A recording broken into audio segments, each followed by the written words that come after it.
২০২৬-২৭ মৌসুমে লা লিগায় নিজেদের প্রথম ম্যাচে জয় দিয়ে শুরু করেছে রিয়াল মাদ্রিদ।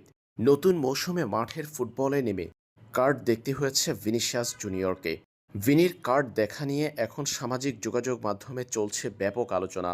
স্পানিওলের বিপক্ষে রিয়াল মাদ্রিদের ২-১ গোলের জয়ের দিন ম্যাচের ৩২তম মিনিটে কার্ড পান ভিনিসিয়াস জুনিয়র।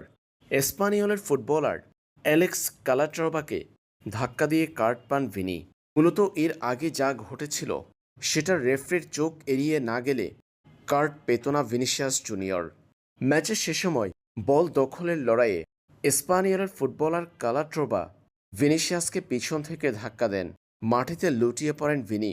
এরপর ভিনির কোমরে পা দিয়ে আঘাত করেন স্পানিওলের এই ফুটবলার।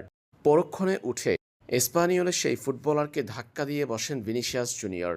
দুজনের মধ্যে হয় ধস্তাধস্তি, আর সেই ঘটনাকে কেন্দ্র করে ৩২তম মিনিটে হলুদ কার্ড দেখেন ভিনিসিয়াস জুনিয়র।